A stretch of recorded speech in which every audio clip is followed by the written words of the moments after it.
Sukihontu, Duka Mucantu. Selamat sore, selamat bergabung di acara online Dhamma Talk Yayasan Satipatthana Indonesia. Hari ini tanggal 14 November 2021. Topik menarik untuk sore ini adalah Sonadanda Sutta yang akan disampaikan oleh Yang Mulia Bhante Dhammasara. Good evening everyone. Welcome to our online Dhamma Talk. Today is November 14, 2021. Our Venerable Bhante Dhammasara will deliver a Dhamma talk with topic is Sonadanda Sutta. Mari kita bersikap anjali, dengan hormat kita sambut Yang Mulia Bhante. Let's put our palm together, we do anjali, we welcome Venerable Bhante Dhammasara. Good evening Bhante, with full respect, we welcome Bhante to our online Dhamma talk. Our namaskara to Venerable Bhante. We shall begin now by requesting Tisarana and Pancasila first. Mari bersama-sama kita memohon Tisarana dan Pancasila dahulu.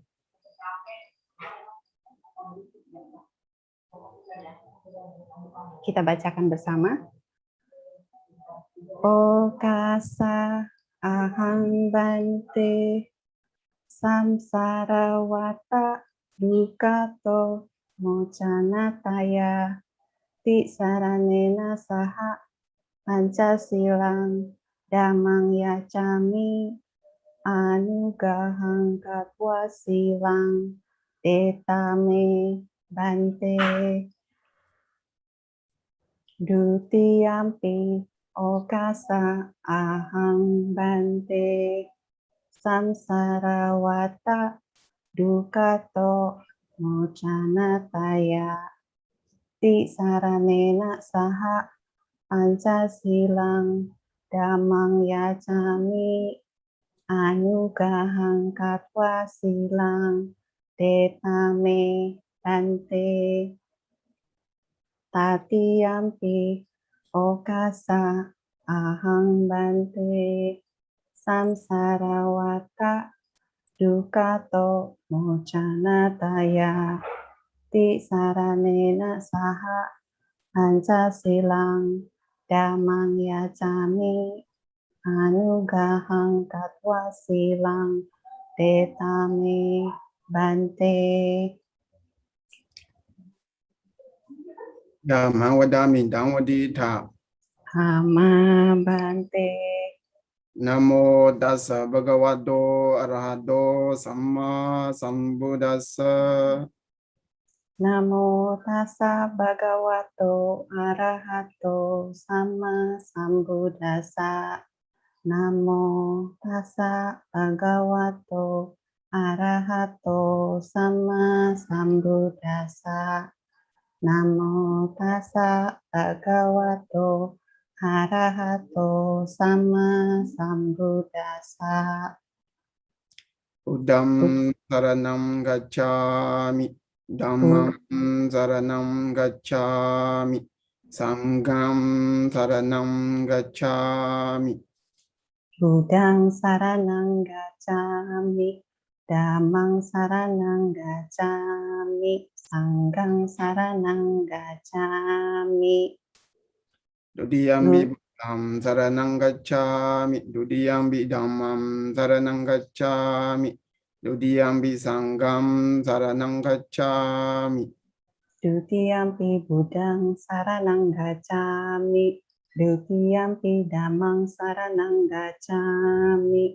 Dutiyampi sanghang saranang gacchami. Dadiyambi buddham saranang gacchami. Dadiyambi dhammam saranam gacchami. Dadiyambi sangham saranam gacchami. Tatiyampi buddhang saranang gacchami. Tatiyampi dhammang saranang gacchami. Tatiyampi sanghang saranang gacchami. Tisarana gamanang paripurnam. Ama bante. Anadibada uramni sikha badam samadhiyami. panatipata, weramani, sikapadang samadiyami. Aku bertekad melatih diri menghindari pembunuhan makhluk hidup. Adina dana weramani sikkhapadang samadiyami. Adina dana weramani sikapadang samadiyami. Aku bertekad melatih diri menghindari pengambilan barang yang tidak diberikan. Kami sumicacara weramani sikkhapadang samadiyami. Kami sumicacara weramani sikapadang samadiyami. Aku bertekad melatih diri menghindari perbuatan seksual yang tidak patut. Musawada weramani sikkhapadang samadiyami. Musawada weramani sikapadang samadiyami. Aku bertekad melatih diri menghindari ucapan yang tidak benar. Surameraya majjapamadatthana weramani sikkhapadang samadiyami. Surameraya majapamadatthana weramani sikapadang samadiyami. Aku bertekad melatih diri menghindari segala macam minuman keras dan obat-obatan yang dapat menyebabkan lemahnya kesadaran. Idame silang Idang silang agaphalanyanasa magapalanyanasa paccayo hotu paccayo hotu isarani nasa panja silang dhammang sadukang gadwa apamadina sambadita. Ama Bhante, sadu, sadu, sadu. Venerable Bhante, would you please deliver the Dhamma Talk for all of us? Okay. So, today, my intention is to talk about the principle of life, the major principle and minor principle, based on the Sonadanda Sutta. I give the name Sonadanda Sutta, but I will not focus the whole suttas, because this is the suttas from the Digha Nikaya, very long discourses. So the certain aspect will be focused from these suttas to practice in our life. Okay, Karen. Baik, hari ini Yang Mulia Bhante bermaksud ingin menjabarkan tentang prinsip hidup yang utama dan yang sampingan dengan membahas Sonadanda Sutta. Nanti tidak fokus kepada seluruh sutta, karena sutta ini sangat panjang dan diambil dari Digha Nikaya. So this is the fourth sutta of the Digha Nikaya. In Digha Nikaya, there's three books. In the first book, there's 13 suttas. Of them, Sonadanda is the fourth one. So the name of Sonadanda is the name of Brahmin. So that's not about the contents of the sutta, but the name was a Brahmin. Because of the Brahmin, Sonadanda, this sutta is appear. That's why the Buddha and the Eden monks and the first Buddhist councils, this sutta is named as the Sonadanda. Because of that, Sonadanda Brahmin. Ini adalah sutta keempat dari Digha Nikaya. Digha Nikaya itu 3 buku, dan buku pertama itu ada 13 sutta, dan sutta Sonadanda ini adalah sutta yang keempat. Dan Sonadanda adalah nama seorang Brahmana. Dan sutta ini ada karena cerita si Brahmana ini. So briefly, in these suttas, there are 5 principles, 2 called the Brahmin. These 5 principles is what we discussed today. Secara singkat, ada 5 prinsip untuk seseorang dapat disebutkan sebagai seorang Brahmana. Ini yang akan dibahas hari ini. So in that time, the Buddha is wondering at Anga division. This Anga is actually the country of India. In India, that time, there's a lot of country. So the Buddha is wondering, we can call the Dhamma journeys with the 500 monks followers. So there, the Buddha is approached that Champa. Champa is like a division, Anga is like a country. So in the Anga country, there's a Champa division. So the Buddha approached that place. And near the Champa, there's a Gagara called Gagara Lotus Pond. The Buddha is staying there with the 500 monks followers. Pada waktu itu, Buddha, Sang Bagawa, sedang dalam perjalanan dan melalui daerah Angga. Waktu itu daerah Angga itu disebutnya satu wilayah besar ya, mungkin disebutnya juga negara, dan dia tiba di Champa bersama 500 bhikkhu. Dan di Champa, beliau itu menginap di Danau Teratai Gagara. So Sonadanda is a governor of the Champa. So appointed by the King Bimbisara. So he's a very famous Brahmin.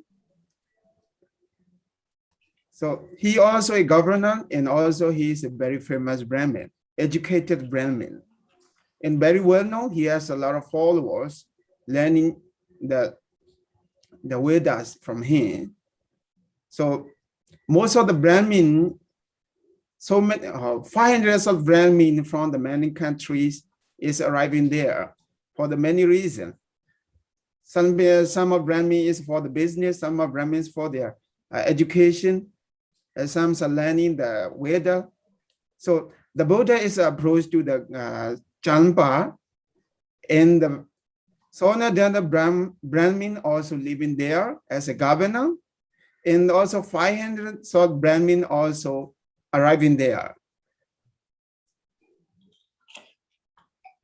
Sonadanda adalah seorang pengelola wilayah Champa, boleh dikatakan orang yang mengelola atau disebutnya sebagai gubernur, dan dia itu ditunjuk sebagai pengelola oleh Raja Bimbisara.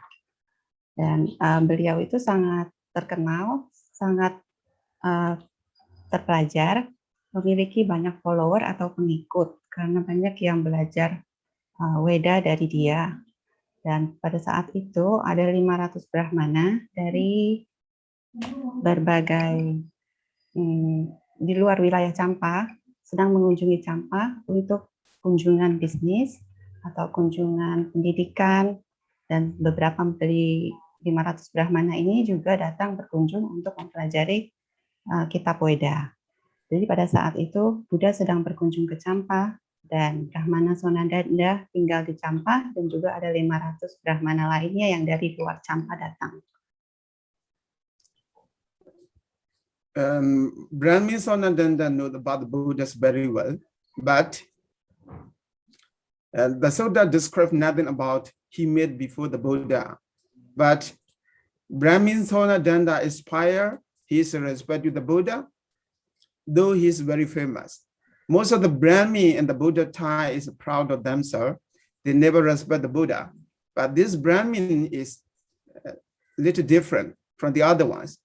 So he knows the Buddha's virtues and also respect to the Buddha.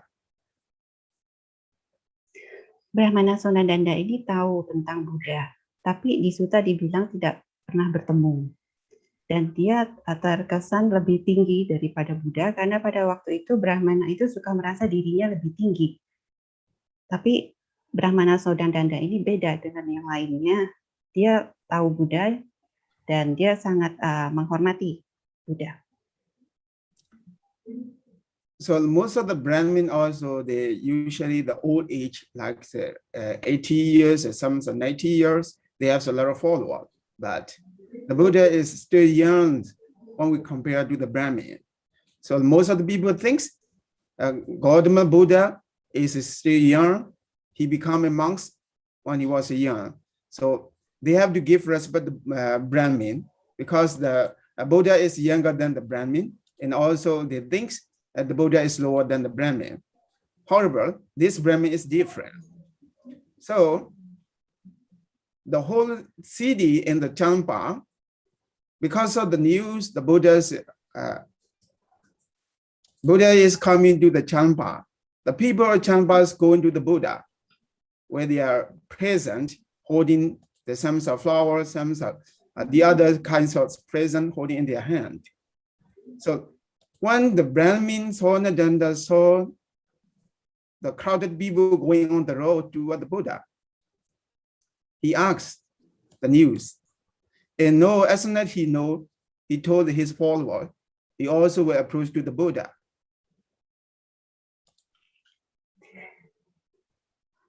Di saat itu, di waktu itu, Brahmana itu kebanyakan usianya sudah tua, 80 tahun, 90 tahun, dan mereka memiliki banyak pengikut. Sedangkan Buddha masih sangat muda. Jadi karena orang-orang itu, kebanyakan orang menganggap bahwa Buddha masih muda, sedangkan Brahmana mereka tuh lebih tua. Jadi seharusnya Buddha yang mengunjungi Brahmananya. Tapi Brahmana Sonadanda ini berbeda dengan yang lain. Dan karena berita Buddha datang berkunjung ke Champa, orang-orang yang tinggal di Champa atau penduduk Champa mau menemui Buddha. Dan ada yang memegang bunga, ada yang memegang hadiah, sedang berjalan menuju tempat Buddha tinggal yang di tepi sungai Gagara itu. Dan Brahmana Sonadanda ini melihat, lalu dia bertanya, mengapa mereka pergi ke arah situ. Lalu diberitahu bahwa Buddha datang dan dia pun ingin menemuinya. In the Brahmin Sonadanda see different from other Brahmins on the Buddha. Most of the Brahmins is trying to defeat the Buddha, but Brahmin Sonadanda is not like that. On the way, Brahmin Sonadanda is thinking about himself in his mind.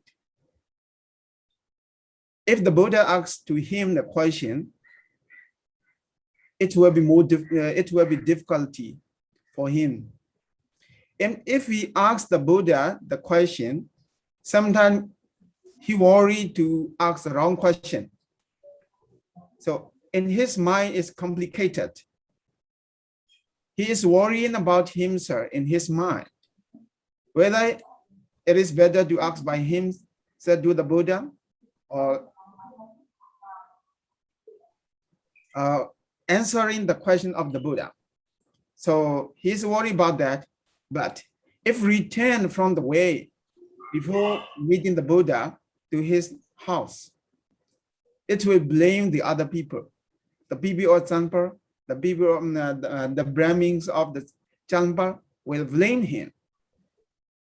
So by blaming his gratitude of the people, his fame and the Champa will be lost. So he approached by thinking in his mind to the Buddha. Finally, he met the Buddha and thinking by himself, sitting around the Buddha.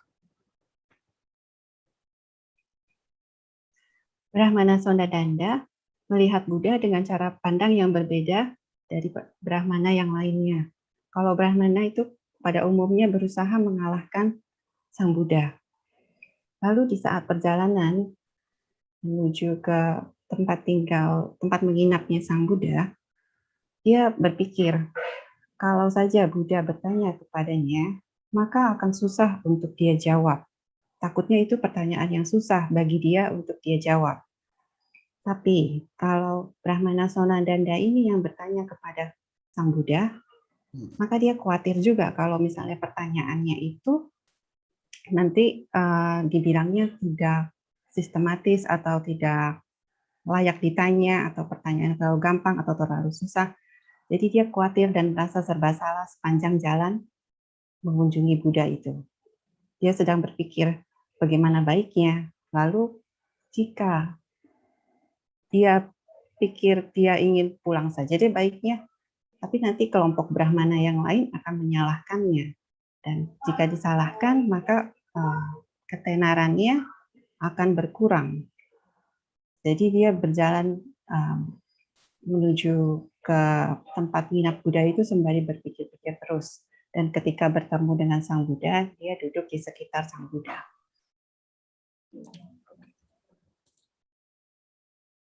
So the Buddhas know with his mind to the Brahmin's mind. So Brahmin also thinking about, if the Buddha asks about the Veda, it will be more easier for him. If not, he will blame the other Brahmin and people of Champa.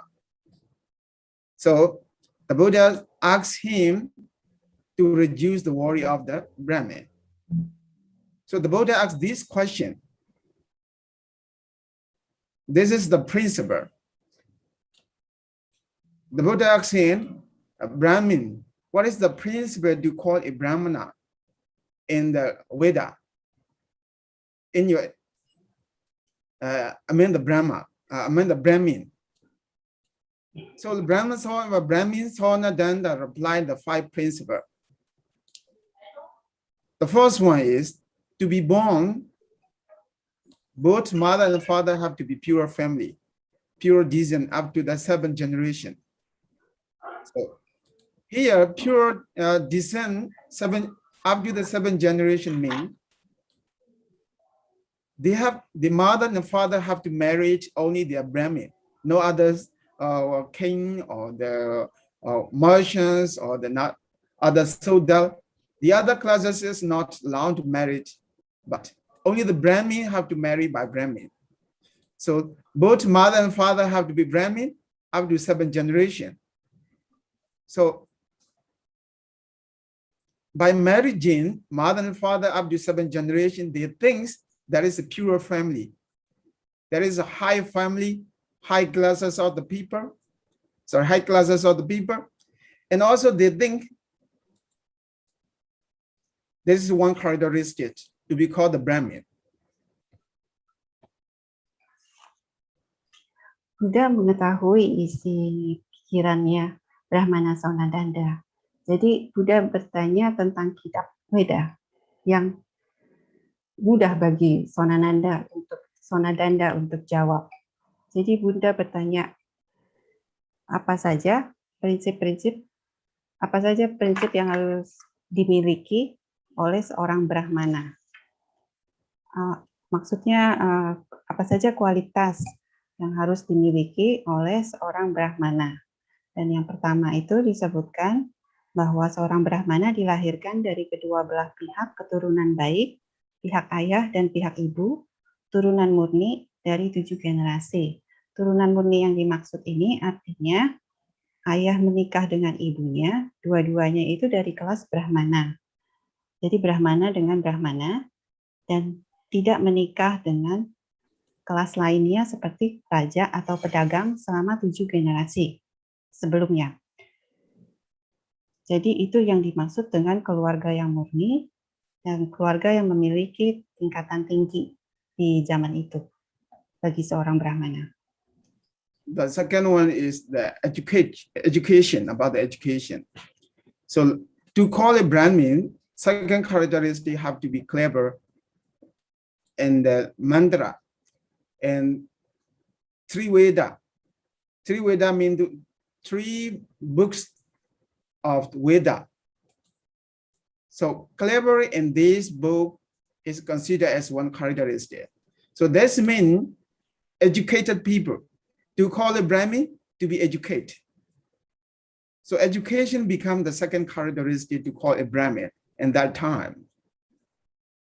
Okay. Yeah, Okay.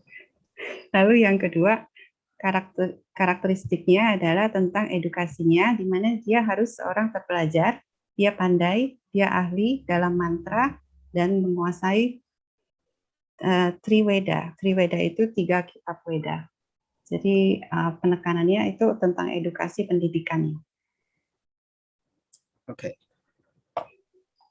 So the first one is to born from the pure family. The second one is education. Now also the people of our generation, modern people, thinks education is important.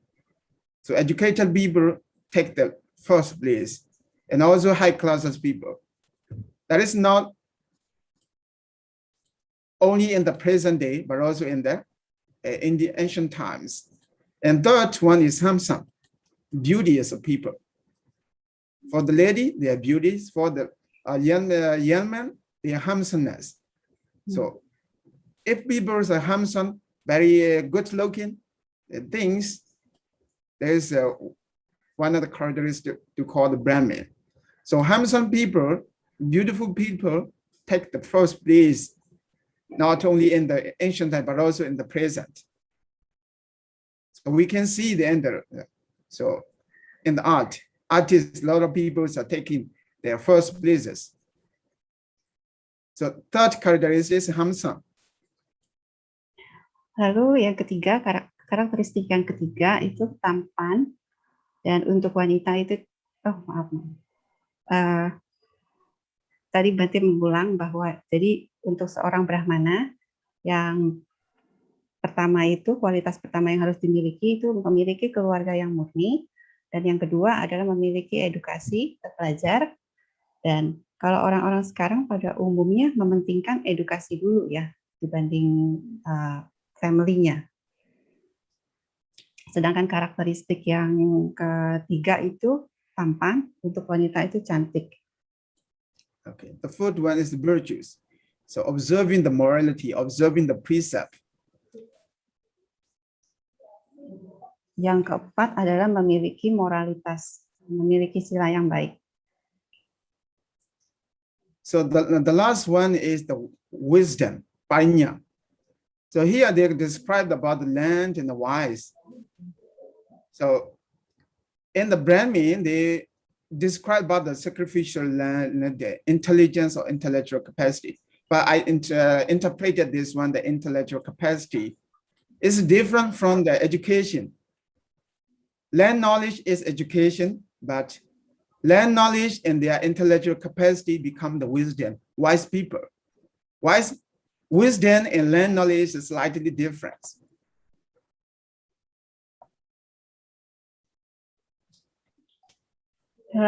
Lalu yang kelima adalah dia memiliki pengetahuan dan bijaksana. Dan menjadi yang pertama atau kedua yang untuk upacara pemujaan. Dan memiliki intelektualitas, dan Bhante mengatakan bahwa mempelajari suatu pengetahuan itu tahu, tapi sedangkan intelek itu dia memiliki kemampuan untuk mengaplikasikan pengetahuannya. Jadi itu lebih ke arah yang bijaksana. So these are the five principles we call the Brahmin. However, in this connection, the term Brahmin is interesting to note. What the term Brahmana is interesting to note here. According to Buddha, the term Brahmanas, and according to Brahmin, the term Brahmana is different. The Brahmin thinks they are Brahmana because of these five characteristics. Because of that, they are being a Brahmin. But the Buddha's Brahmins is different. I usually tell, based on the commentary of Vinaya Pitaka. So Brahmin is Bahida Baba Dadi Brahmano. So Bahida here means making outside the evil activities, making outside the defilements. Bahida Baba. Bahida means eradication, the defilements. Because of eradicating the defilements, the Buddha called Brahmin. So the Brahmin, according to Buddha, the Brahmin is a pure person because they are free from the impurity, free from the defilement. In their mind, there is no defilement. They are free from that defilement. That's why the Buddha says Brahmin is pure. But a Brahmana is pure, but the Brahmin Sonadanda and the other Brahmin in the Buddha time is different. Jadi ini adalah 5 prinsip atau 5 kualitas yang dimiliki oleh seorang Brahmana. Tapi terminologi Brahmana sendiri sangat menarik untuk diperhatikan karena terminologi Brahmana menurut Buddha itu berbeda dengan yang dimaksud dengan terminologi Brahmana pada saat itu. Secara berdasarkan kaum Brahmana yang dinyatakan sebagai seorang Brahmana itu memiliki 5 kualitas yang disebutkan tadi, tapi menurut Buddha berbeda. Menurut kitab komentar Winaya Pitaka disebutkan bahwa menurut Buddha itu bahita papa artinya tidak di luar dari tindakan kejahatan. Dalam arti sudah menghilangkan kekotoran batin, murni, orang yang murni karena sudah terbebas dari kekotoran batin. Tidak adanya lagi kotoran batin dalam mereka, dan Buddha mengatakannya itu sebagai Brahmana.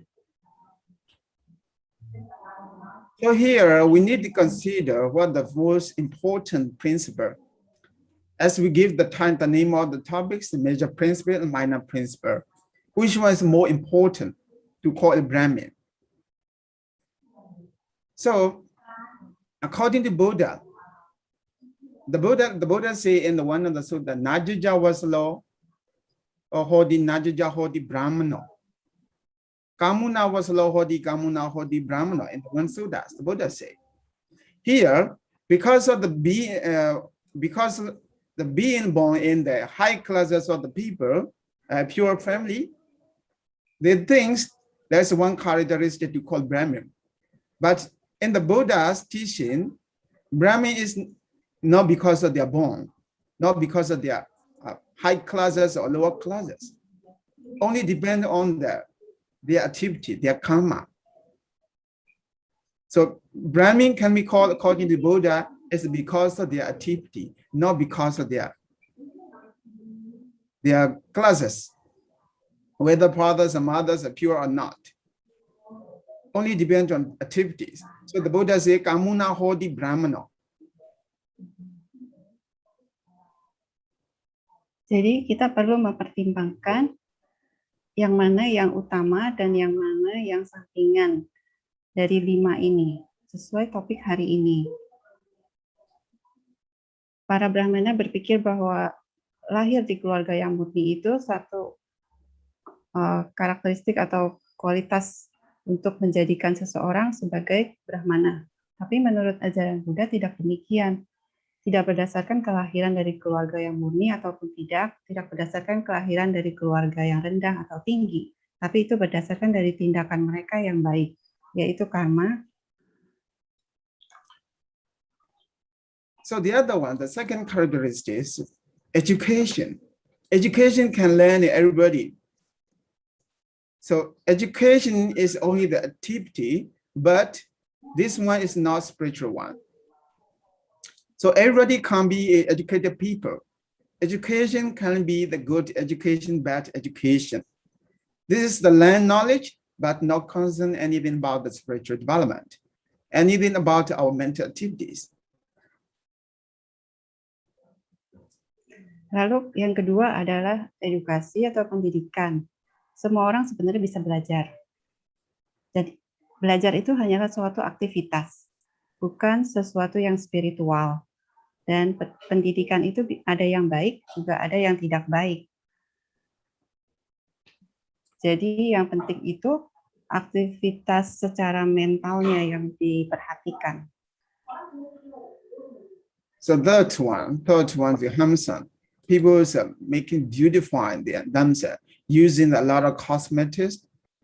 So in many ways, people are taking place, making them their skin. So skincare and skin, how can I say? I don't know this. I don't know much about this subject, but nowadays, this is very famous to become a beautifying themselves. So these 3 characteristics is less important according to Buddhism.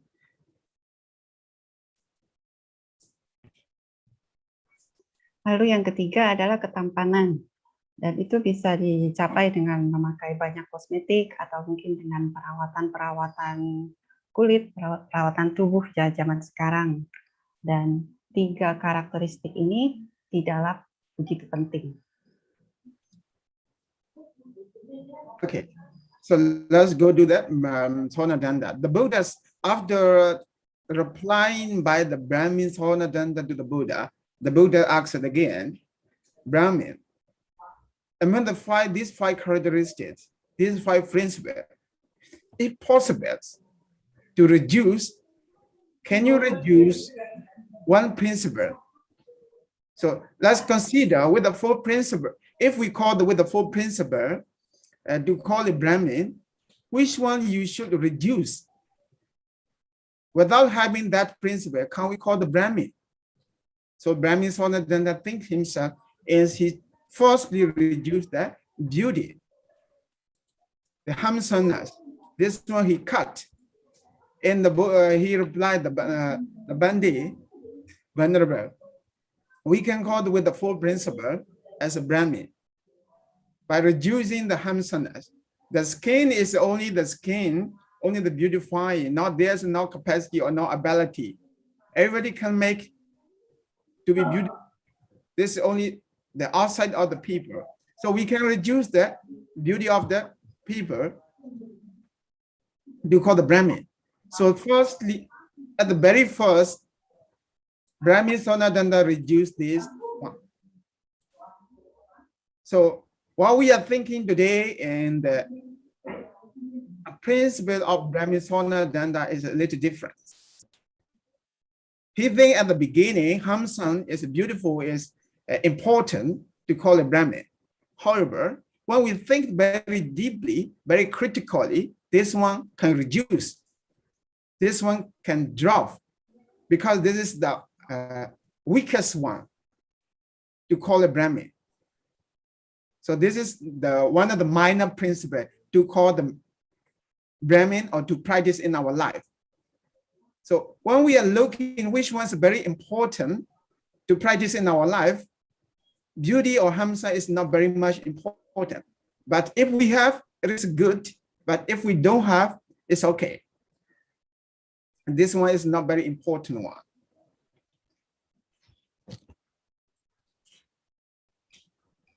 Baik, balik ke cerita yang balik ke cerita Sang Buddha bertanya kepada Brahmana Sonadanda, dari 5 karakteristik ini atau dari 5 kualitas ini, jika mungkin, bolehkah dikurang 1 kualitas? Jadi cuma ada 4 kualitas dan seseorang tetap disebut sebagai Brahmana yang sejati. Lalu Brahmana Sonadanda mengatakan, iya Bhante, bisa mengurangi yang nomor 3 yaitu ketampanan atau kecantikan. Dan seseorang tetap disebut sebagai seorang Brahmana jika memiliki 4 kualitas. Yang nomor 1, 2, 4, dan 5. Jadi yang ketampanan itu tidaklah begitu penting. Karena semua orang bisa menjadi tampan atau cantik dengan memakai perawatan. Tapi kalau dipikir lebih mendalam lagi, sebenarnya itu paling sampingan atau paling minor. Dan kalau kita memiliki ketampanan atau kecantikan itu baik, tapi kalau tidak apa-apa. So let's take an example from my countries. When the young people, when they search their partner to get married, they usually talk about they usually search the beautiful people, beautiful men, and handsome men, and beautiful ladies. But good attitude, and when they are compared both sides, good attitude and beautifulness, they usually choose the good attitude of the people.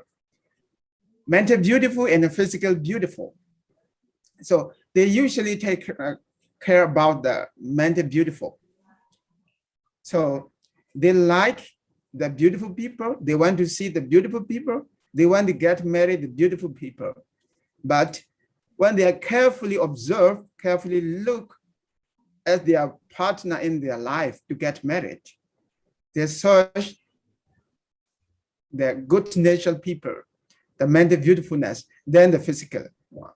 That's why the beauty of the people is good, but mental beautifulness better. Contoh dari negara Bate, para pemuda-pemudi, mereka mementingkan kecantikan atau ketampanan dan dalam mencari pasangan. Tapi kalau dipikir lagi, sebenarnya mereka lebih menyukai attitude atau sikap yang baik. Jadi kecantikan mental versus kecantikan secara fisikal. Memang sih orang-orang suka melihat yang cantik, ingin menikah dengan yang cantik atau yang tampan. Tapi jika benar-benar dilihat mendalam, mereka mementingkan inner beauty ya, atau kecantikan yang dari dalam, dari batinnya. And the Buddha asks again, with the fourth principle we can call Brahmin, and the Buddha asks to reduce the other one if possible. So Brahmin Sonadanda also reduced the other one, the education. Education is less important than the other three. Lalu Sang Buddha bertanya lagi kepada Brahmana Sonadanda, dari empat prinsip ini yang tersisa, apa mungkin dikurang satu lagi? Dan Brahmana Sonadanda menjawab, bisa mengurangi yang nomor 2, yaitu edukasi. So education and hamsana, which one is better? Education is better. So we can see among the young people when they search their partner. So even they are not very beautiful, they are not very handsome. If they are educated people, they choose that one. So and the Buddha again asked the Brahmin to reduce another one, to call it Brahmin, to reduce the principle to become a Brahmin. So, and again, Brahmin Sonadanda reduced the first one. So high classes, high cost, okay. So here, to be born from the both side of the parents is pure. So Brahmin Sonadanda thinks this one can be reduced. However, after reducing this one, the other Brahmin blame the Brahmin Sonadanda. Why it is possible to call a Brahmin? Brahmin Sonadanda is not clever in talking, not clever in composition.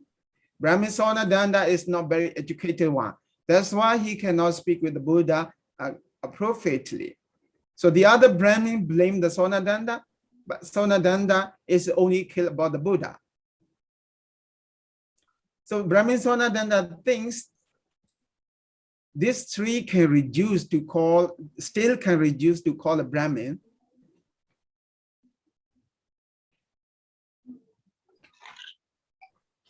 Jadi dilihat bahwa edukasi itu lebih penting daripada ketampanan, karena edukasi itu yang dikurangi pas pertanyaan yang kedua ya. Yang pertama kan ketampanan yang dikurangi, yang kedua edukasi.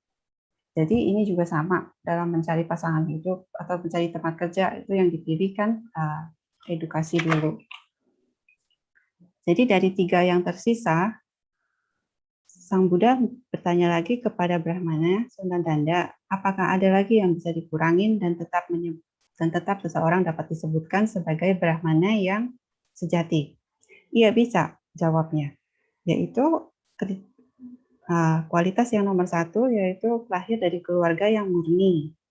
Hal ini bisa dikurangin, bisa dihapus, dan tetap seseorang dapat disebut sebagai seorang Brahmana. Mendengarkan itu, kelompok Brahmana yang datang bersama Brahmana Sonadanda ini mulai menyalahkan Brahmana Sonadanda, mengatakan bahwa Brahmana ini tidak pandai bicara, tidak pandai berdiskusi, tidak bisa berdiskusi dengan baik, bercakap-cakap dengan baik dengan Sang Buddha. Okay.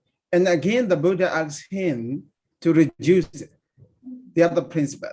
But in this time, Brahmin Sonadanda replied, it is impossible to reduce the last two because the last two is virtues, sila, and wisdom, prajna. This one cannot be reduced to call it Brahmin. And the other Brahmin blamed the Sonadanda and asked, try to talk with the Buddha, but they cannot overcome the Brahmin Sonadanda when they discussed. So the Buddha asks why these two cannot reduce the precept, the sila in prajna. So Brahmin Sonadanda say, this is very important things. When we look these two principles very carefully, we cannot see any physical ability, physical capacity.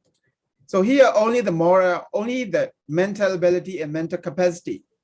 The first one is a precept because of observing the sila. The second one is our intellectual capacity. So these two cannot reduce. And the Buddha said these two are interdependent. If there's no virtues, they cannot be a wisdom. If there's no wisdom, it is impossible to have the virtues, virtuous people. So these two cannot be separate.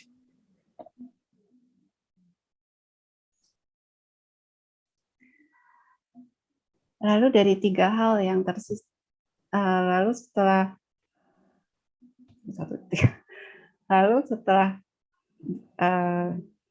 menghapus kelahiran murni, Sang Buddha bertanya kembali, dari dua yang tersisa ini, yaitu yang nomor 4 dan nomor 5, moralitas dan kebijaksanaan, apakah mungkin untuk mengurangi salah satunya lagi, dan tetap seseorang dapat disebut sebagai Brahmana? Lalu Brahmana Sonadanda mengatakan tidak mungkin untuk mengurangi kualitas moralitas dan kebijaksanaan. Brahmana yang lain mulai menyalahkannya. Dianggap tidak bisa bercakap, tapi mereka akhirnya diam. Lalu Buddha bertanya, kenapa tidak bisa? Karena dua kualitas ini sangatlah penting. Ini tidak menunjukkan sesuatu yang secara fisik, tapi ini menunjukkan suatu kapasitas mental. Yang nomor 4 itu moral precept, menjaga sila. Dan yang nomor 5 itu kebijaksanaan, itu berhubungan dengan intelektualitas. Dua ini saling menunjang, saling menyokong. Kalau tidak ada moralitas, maka tidak ada kebijaksanaan. Dan kalau tidak ada kebijaksanaan, maka tidak ada moralitas. So the Buddha say in the connection of these two things, and sila and prajna, when we wash our hand, one hand can wash the other hand can wash the other one, can beautify.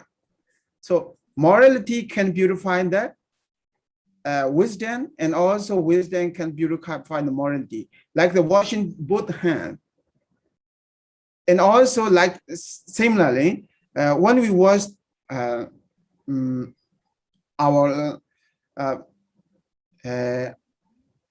food, we can wash the other food to the other one. So in the same way, sila and prajna cannot be separated. They need interdependent.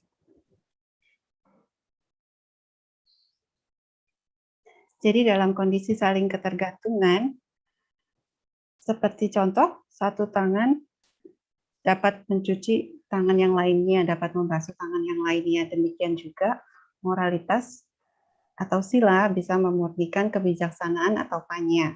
Dan juga seperti mencuci kaki. Kaki yang satu dapat mencuci kaki yang satunya lagi, demikian saling tergantung, saling berhubungan. Jadi sila dan prajna tidak bisa dipisahkan. So here we can look, the 5 principles, which one is more important, which are the major principle and which are the minor principle. So in our daily life, in the present society, usually think high classes, high people, the rich people, powerful people, things, they are very high people, high classes people. And also educated people think they are well educated, so they are high classes people. So some people think they are beautiful, they are handsome, that's why they are higher than the other people. So these three is the present, in the present they rarely accepted, the first three. But the last two, the sila and banya, is ignored in the present day. So we can look very carefully which one is more important to practice in our daily life. Powerful people is respected by the people.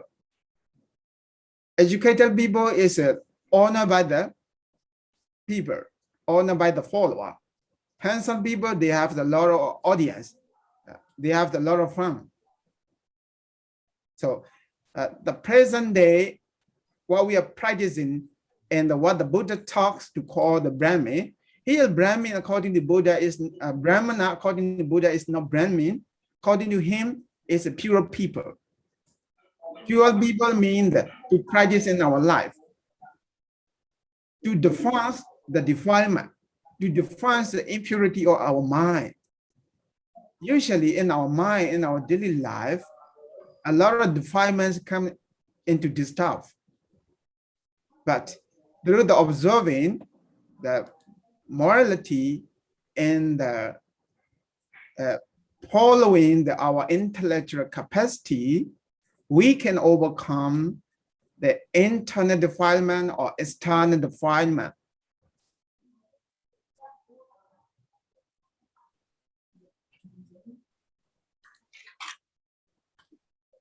Jadi kita bisa lihat di sini, dari 5 kualitas ini, yang mana yang utama dan yang mana yang sampingan. Dalam kehidupan sehari-hari kita, orang yang powerful, orang yang memiliki kekuasaan tinggi, itu dianggap sebagai orang yang kelas tinggi. Tapi bagi orang-orang yang berpendidikan, mereka menganggap bahwa orang yang memiliki pendidikan tinggi itu adalah orang-orang yang tinggi. Demikian juga kalau orang yang tampan atau yang cantik itu dikatakan sebagai orang-orang yang berkelas tinggi. Dan di zaman sekarang, sila dan panya sukaan tidak dihiraukan. Karena orang yang berkuasa itu sangat dihormati, orang yang beredukasi sangat dihormati, orang yang tampan atau cantik memiliki banyak pengikut.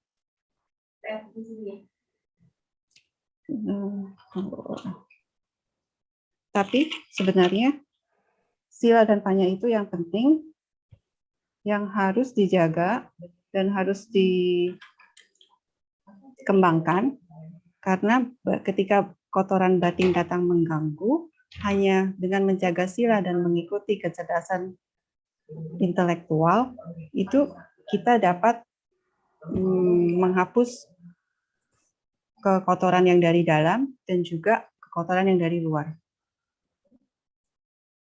Okay, let's take an example. So the monks are respected by the people, rich people, and the powerful people, educated people respect to the monks. Why they give their respect? Not because the monks are handsome, not because the monks are educated people, not because the monks are high classes people, but the monks observe more morality, more precept than the people. The monk leads the spiritual life. And also they are trying to develop their wisdom, their banya, through the practicing the meditation. So because of their virtues and their intellectual capacity, so they make their mind beautify through the practicing precept and the meditation. The people consider monks are higher than. The Buddha also preached as the monks is higher than because of these two, not because of handsome. There are a lot of people who is more handsome than the monks, and then there's a more educated people, there's monks and nuns, and they are high classes, rich people, powerful people. A lot of people are there. But these people respect to the monks. That is not because of Hamsan. So among the 5 principles, we can clearly see which are the most important one, which are the major principles to practice, which are the minor principles that we can reduce. We can lastly focus than the major one.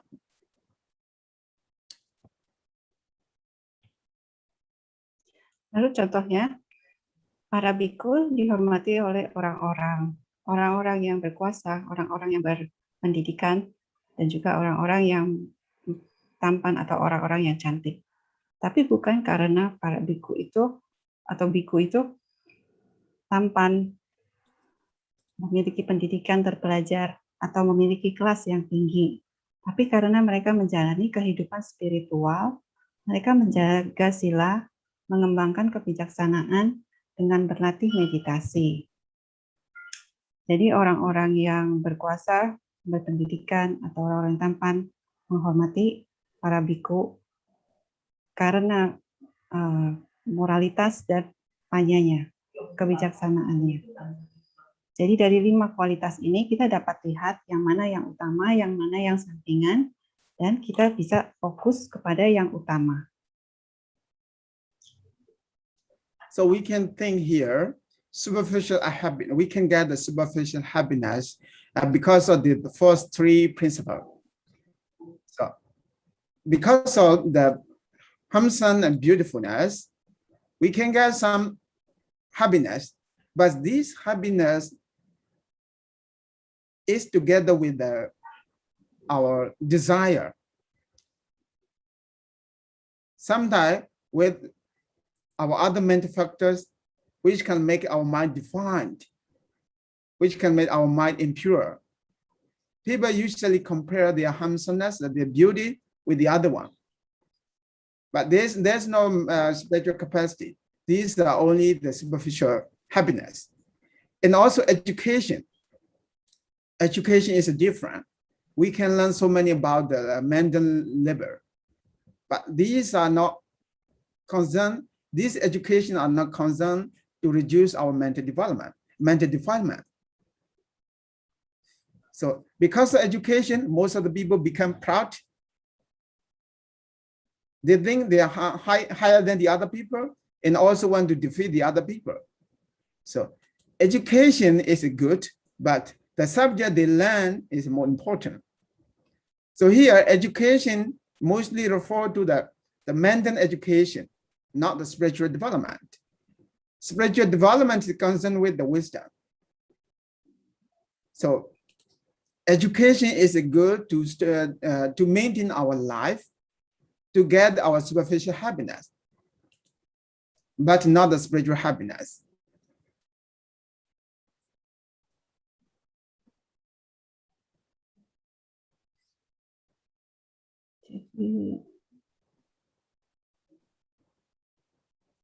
Jadi kita bisa lihat di sini bahwa dari 5 kualitas ini, kualitas yang tentang ketampanan, memang kualitas ini bisa mendatangkan kebahagiaan.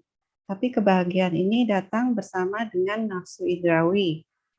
Kebahagiaan ini sesuatu kebahagiaan semu yang bisa sementara saja dan bisa mengotori pikiran kita. Karena orang-orang yang tampan itu atau orang-orang yang cantik itu suka membandingkan dirinya dengan orang lain.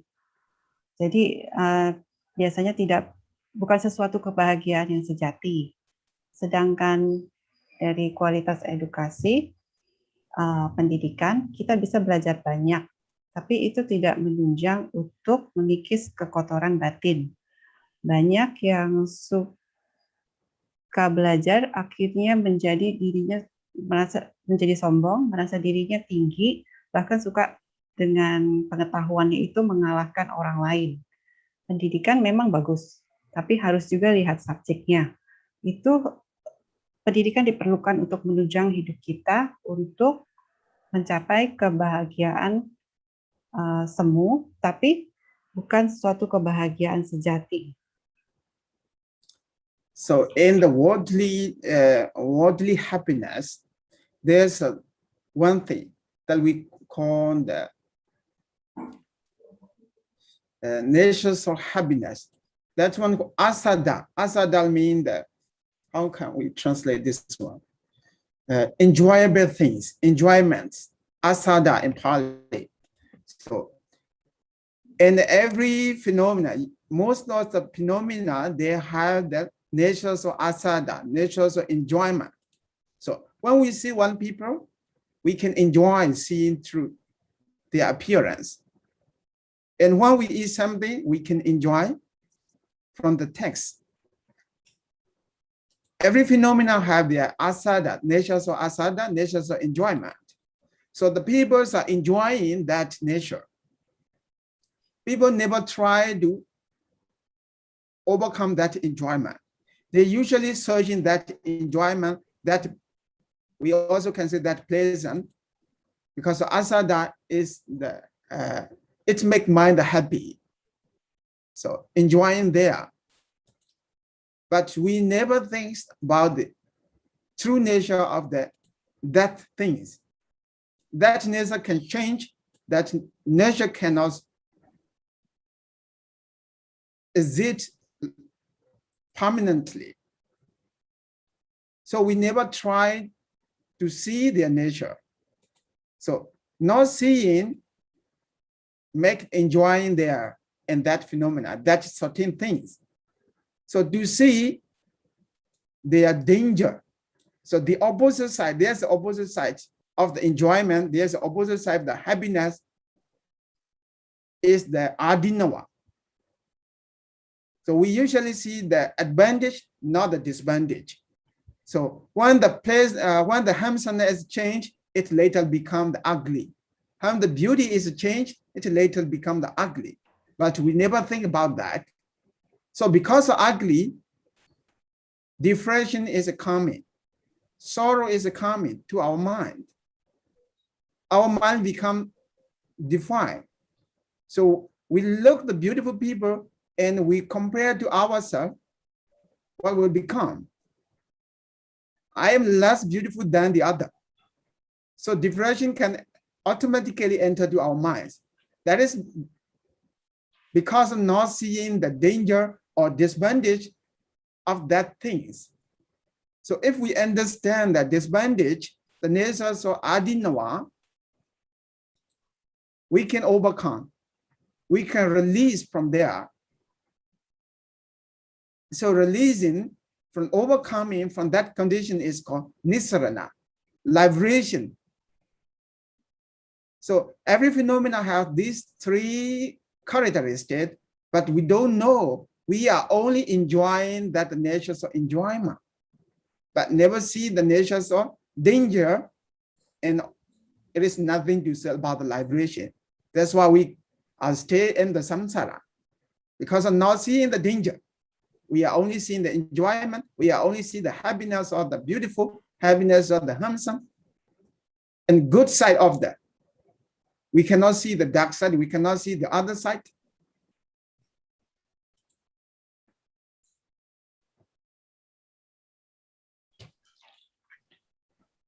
Dalam kebahagiaan duniawi, ada kata Pali yang asada, itu artinya tuh kebahagiaan duniawi itu menikmati hal-hal yang menyenangkan. Jadi waktu kita melihat seseorang, kita bisa menikmati parasnya, cantik atau tampan. Atau waktu kita makan, kita bisa menikmatinya melalui rasa. Jadi kita terus-menerus menikmati sifat-sifat atau hal-hal menyenangkan itu tanpa pernah ingin mengatasi kenikmatan tersebut. Karena kenikmatan itu memang membuat pikiran kita bahagia. Tapi kalau dipikir lebih dalam lagi, kenikmatan itu memiliki sifat-sifat alami yang dapat berubah sesungguhnya. Jadi untuk melihat sisi satunya lagi, ada bahaya di situ. Seperti contoh kalau saat tampan dinikmati, tapi saat tampannya itu berubah menjadi jelek. Demikian juga dengan kecantikan. Kecantikan itu bisa berubah suatu saat menjadi jelek. Akhirnya depresi datang, kesedihan datang, dan ini tidak pernah kita pikirkan lebih jauh karena kita tidak melihatnya. Ini suatu kelemahan. Padahal dengan melihat kelemahannya, dengan melihat sisi lainnya, kita akan mencari cara untuk mencoba mengatasinya. Tanpa melihat bahayanya, maka kita terus bersenang-senang mengembara di dalam samsara.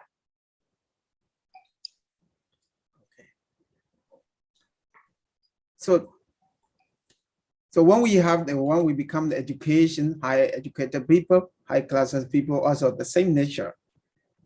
So very important thing is to see the nature of enjoyment, not only enjoying, to see the danger of the enjoyment, the danger of the our present condition. So it's very important. If we don't see, we are enjoying only superficial happiness, not we are going to that spiritual happiness. To go to spiritual happiness, we need to observe the morality. We need to observe the precept. Demikian juga ketika kita menjadi seseorang yang terpelajar, kita juga menikmatinya, tapi di balik itu ada bahayanya. Bahaya tentang kondisi masa sekarang, bahwa itu suatu saat bisa berubah. Okay, to practice morality, to observe morality, there's a very important fundamental things. One thing is universal love. The other thing is compassion for other people, all the living beings. So universal love is mean loving kindness, metta. The other thing is a karuna, compassion. These two things are very important. These two things need to be the balance. Because of the universal love, because of the compassion, people can become the morally high people. So if we don't have the universal love, it is impossible to practice the morality. So here, the Venerable Wabula Rahula, this is from the What Buddha Talk. Wabula Rahula described that. Ethical conduct is based on the breast compassion of universal love and the compassion of for all living being on the teaching. On the Buddha's teaching is based. It is recorded that many scholars forgot this great idea of the Buddha's teaching and indulge in only dry philosophical, metaphysical diversion when they're talking right about Buddhism. So this is how important the compassion and loving kindness to observe the morality. Jadi dengan menjaga sila dan mengembangkan kebijaksanaan, kita bisa mengatasi bahaya-bahaya yang disebutkan, sisi bahaya yang disebutkan tadi. Dan untuk berlatih moralitas adalah sangat penting karena praktik ini berlandaskan pada cinta kasih universal atau metta dan welas asih kepada semua makhluk karuna. Dan kedua ini haruslah dikembangkan dengan seimbang. Kalau tidak memiliki cinta kasih universal, maka dikatakan tidak mungkin untuk mengembangkan moralitas. Dan sangat disayangkan banyak para terpelajar merupakan ajaran Buddha yang dasar ini dan hanya menikmati filosofi dan metafisik yang kering ketika mereka berbicara dan menulis tentang agama Buddha. Okay. And again, to practice the morality, there's the two things.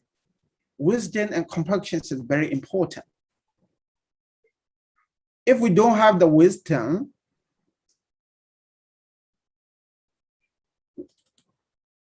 with only the compassion, their heart become very beautiful. But mine is like a foolish people. They cannot think righteously. Heart is good, but not because of not intelligence. Because of lack of intelligence, they become like a foolish.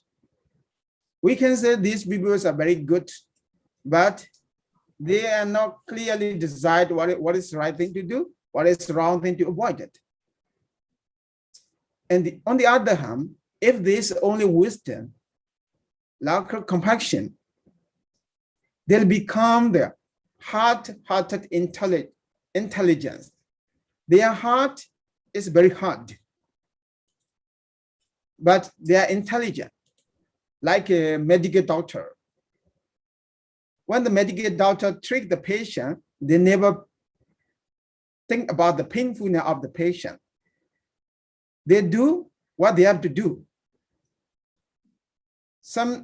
When they operate to the patient, they only look at, depend on their intelligence, their skillfulness. They don't feel. They only look the benefit. They only look the result. Because if we are thinking about in that condition about the painfulness of the patient, it is very hard to do, very hard to operate the people, operate the patient.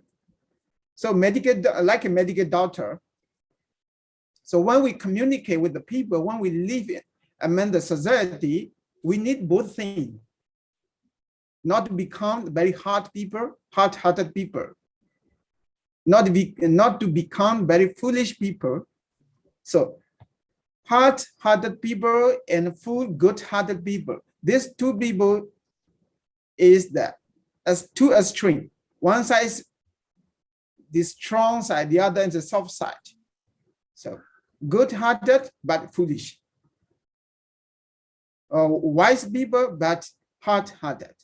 So these people cannot be happy in their life because of not balancing wisdom and the compassion. Before I tell you, the compassion is important for the practicing the morality. That's why to observe the morality through the compassion and wisdom, through the compassion and loving kindness is very important. To live our peaceful society, to maintain our harmonious society, not only society, not even among our family life. Suppose mother is like a compassion, father is like a intelligence. So mother and father have to be balanced.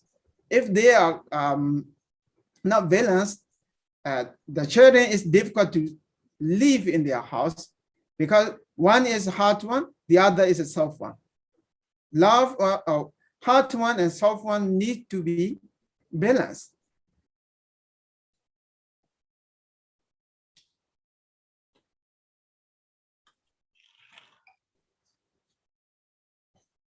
Untuk melatih moralitas atau sila, cinta kasih dan welas asih sangatlah penting. Dan juga, sedangkan tanpa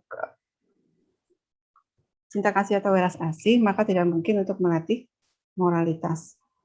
Seperti hatinya itu baik, tapi kalau pikirannya itu tidak punya kecerdasan atau kebijaksanaan, jadi dia tidak tahu yang mana yang benar dan yang mana yang salah.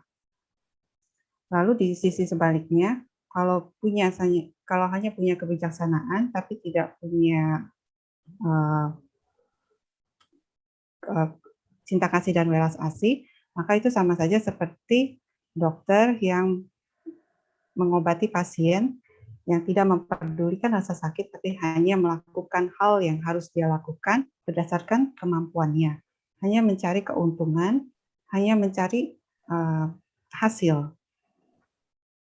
Jadi, yang kita butuh adalah keseimbangan dalam hati dan pikiran, tidak jatuh ke dalam dua ekstrim, di mana memiliki hati yang baik, tapi menjadi bodoh, atau di ekstrim satunya lagi menjadi seseorang yang cerdas atau pandai tapi memiliki hati besi atau hati yang kaku. Dan ini diperlukan keseimbangan untuk menjaga sila, untuk menjaga keharmonisan sosial, baik juga individu. Contohnya yaitu seperti ibu itu dianggap sebagai welas asih, sedangkan ayah itu dianggap sebagai seorang yang cerdas. Dan kedua unsur ini haruslah seimbang antara yang keras dan yang lembek, yang halus. Jadinya kalau tidak agak susah untuk hidup di rumah seperti itu. Okay. So I will give interrelationship between the precept and precept and wisdom. So suppose there's a piece of clothes. There's a piece of clothes. When we maintain with the pure condition that piece of clothes very long time, every time we can draw a picture. Because of this clothes is clean. But not knowing, because of not knowing how to maintain this clothes clean, it can be dirty later on. It can be defiled by the dust or by the other infection, by the weather. So not knowing the condition, how to maintain that piece of clothes clean, is because of due to the lack of wisdom. So knowing the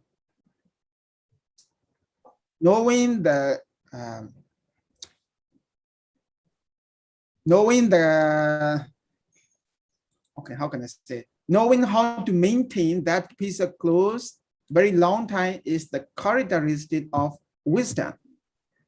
So maintaining is the characteristic of observing morality.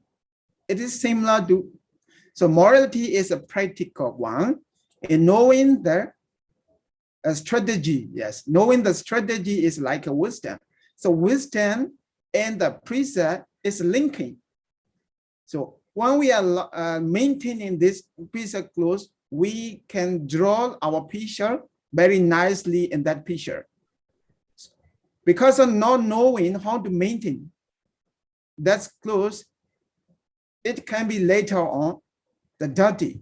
So in the dirty clothes, it is hard to draw a picture. So with strategy, wisdom and precept, practical approach is a linking. When we observe our morality, because, okay, suppose not killing, not stealing, not committing adultery, okay, suppose 5 precepts. Because of maintaining the 5 precepts, our mind is pure. How it can pure maintaining the precept? Due to the killing the people, firstly, in our mind, anger is arise. Because of anger, later on we become worried. And also sometimes we want to kill the other people. We want to kill the other animal or destroy the other things. That is because of defiling with anger to our mind. So due to the defiling to the mind, he cannot think righteously. What we have to do, what we have to avoid. So avoiding from the killing living being is a practical approach of the morality.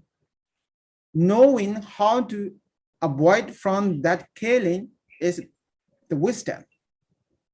So observing the morality can support the pureness of the wisdom. So through the practice in morality, our mind is calm. There's no anger. Anger is not entered to our mind. That's why we can think very clearly, very calmly.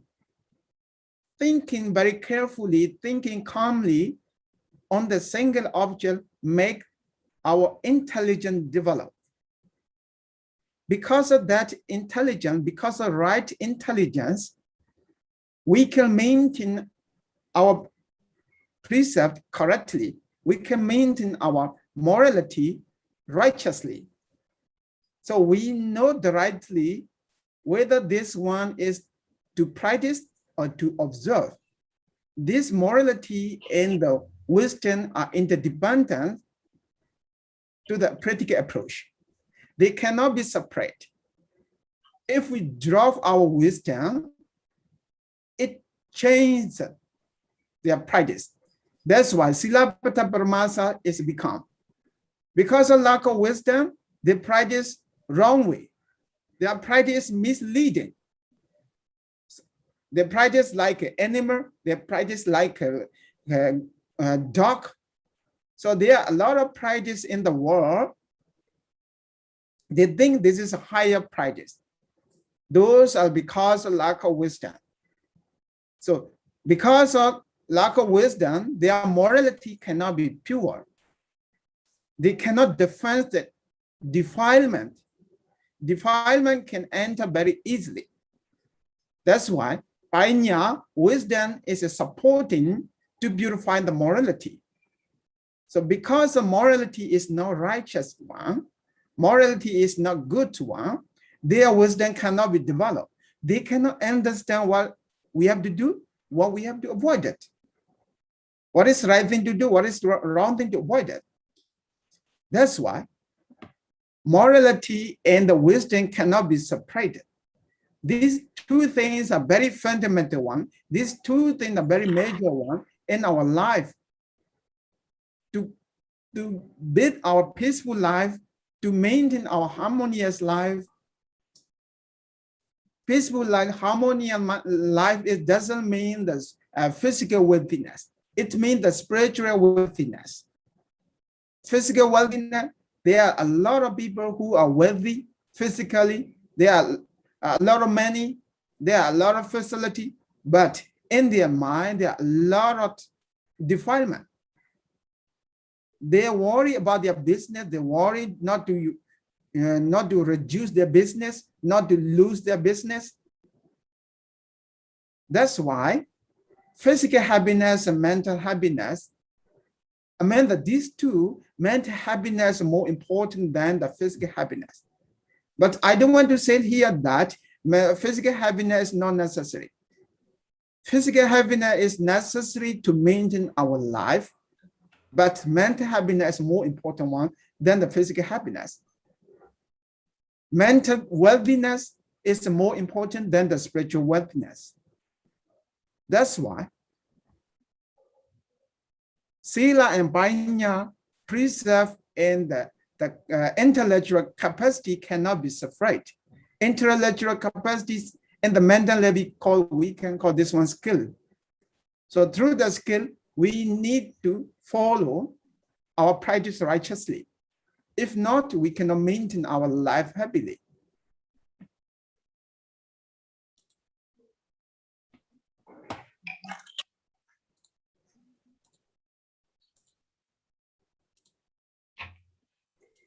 Lalu Bhante memberi contoh, misalnya kalau punya suatu baju, kita ingin menjaganya agar bersih, untuk tetap bersih, simpan lama. Tapi kalau kita tidak tahu caranya, maka baju itu sendiri bisa kotor karena debu atau kotoran lainnya. Jadi sangatlah penting untuk mengetahui kondisi atau cara untuk menjaga supaya baju itu tetap bersih.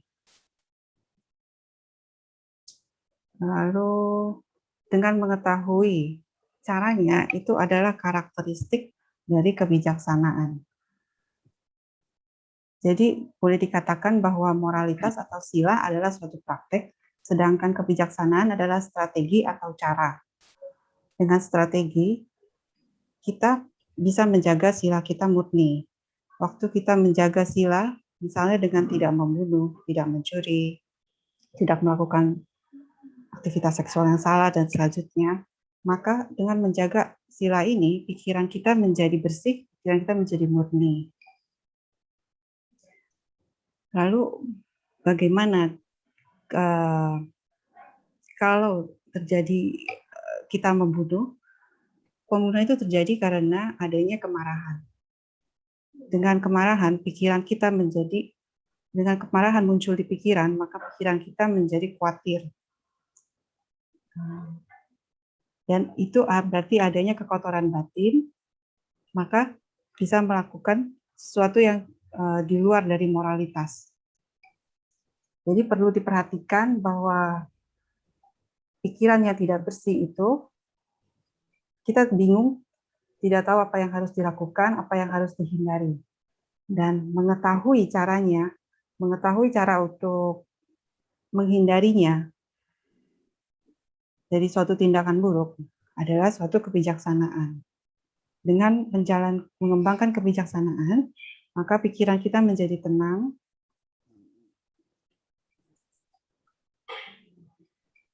dan dengan pikiran yang jernih, kita menjaga sila atau moralitas. Jadi kedua hal ini sangat saling bergantungan, tidak bisa terpisah.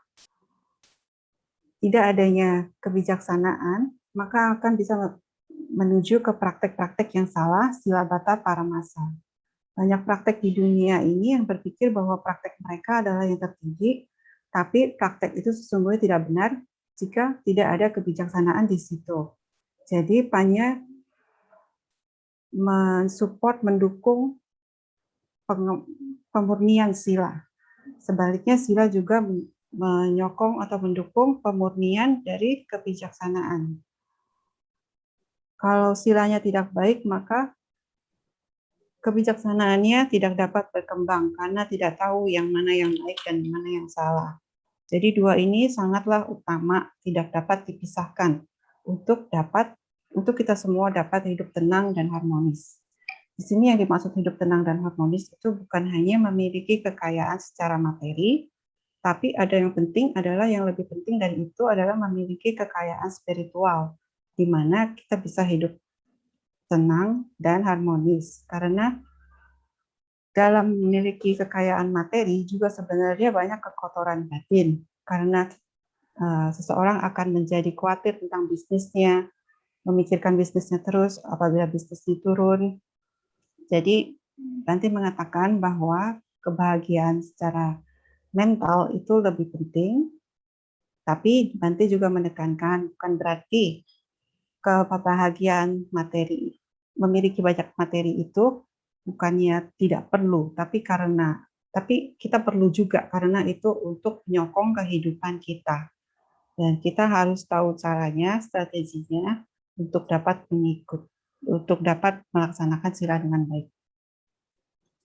So now we can clearly see what are the more important principle in our life to observe. So there's a record in the commentary. So sila bridodang banyak, whether morality banyak can be purified. So this story is recorded in one of the old monks who's about 60 wasa. 60 wasa means 80 years old. 80 years old monks. He's in the dying bed, but he observed his morality very purely the whole his life. And one of the government approached to give respect him. And in the dying bed, that old monk is crying because of the feeling, the painfulness of the suffering, feeling the dukkha vedana. So when the governor approached to near that monks, he thinks, even the very old monks, why he is crying now, why he is shouting now because of painfulness, why he cannot patient. So he returned without giving respect. And the old monks asked his assistant, his nursing monks, the young nursing monks, why he returned. So that's because of your shouting, because of your crying. You still a Puthujana, not even attain even any stages of enlightenment. That's why without giving respect, he returned to give respect Bodhi tree. So the old monks asked him to keep quiet for a moment. And as soon as his assistant monks, nursing monk is keeping quiet, he developed the dukkha vedana, he contemplates his mind and attain the arhamship. In this condition, in this context, that old monk's prison is pure for 60 years. Because of that pure morality, wisdom can be easily developed. Panya can be easily developed, even in the moment. So as soon as he completed his job to finish, to attain the arhamship, he asked to call that governor. And the governor said,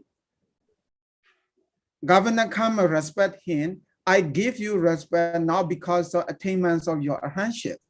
I give respect you because of maintaining your morality in pure, even in a Buddha. It is very difficult to maintain morality in pure for the Buddha for such long time. So he tells, in this story, we can see how the morality, pureness of morality can make pure the wisdom. The other story, Panya can pure the morality. The other story is Santati Mahamada. Santati Mahamada means the minister Santati. Minister Santati is a drinking up to 7 days. He drink and his mind also impure. His morality also impure. But as soon as he see the dancer, yes, beautiful lady, dancing the beautiful lady is dying. He afraid, and the deluded mind also disappear because of fearness and going to the Buddha, but his morality is still not pure.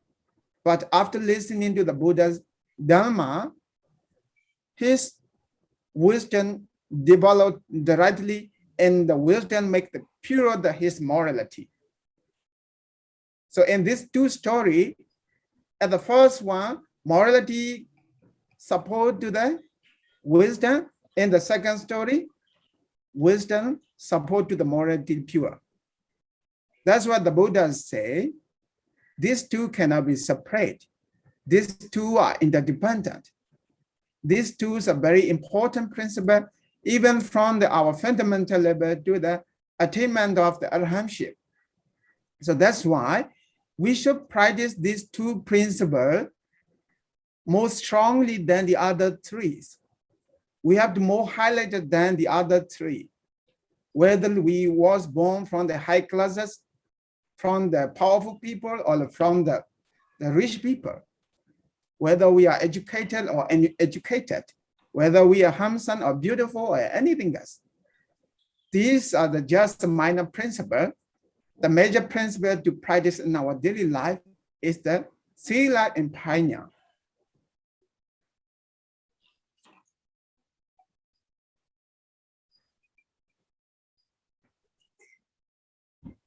Jadi kita lihat dua prinsip utama yang perlu kita jaga. Di kitab komentar dikatakan bahwa hanya bisa dimurnikan dengan sila yang baik. Lalu Bhante menceritakan, ada cerita bahwa seorang bhikkhu tua, 60 wasa, jadi kira-kira dia berusia 80 tahun.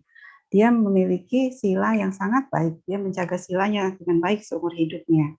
Lalu seorang tukang kayu datang menghormat kepadanya. Lalu bhikkhu tua ini menangis karena rasa sakitnya yang tak tertahankan, dukkha vedana. Jadi dia meraung, dia menangis. Dan ketika tukang kayu itu menghampiri, dia merasa bahwa kok bhikkhu ini sudah tua tapi masih menangis. Jadi dia tidak jadi untuk memberikan hormat, lalu dia pergi kembali. Lalu bhikkhu tua ini bertanya kepada bhikkhu yang menjaganya, yang merawatnya, kenapa dia pergi begitu saja? Oh, karena Anda berteriak terus, Anda meraung, Anda menangis, dan seakan-akan Anda masih seorang putu jana. Oke, baiklah katanya. Nah, untuk sementara, berdiamlah. Dia mengatakannya kepada biku yang merawatnya. Lalu biku yang merawatnya diam.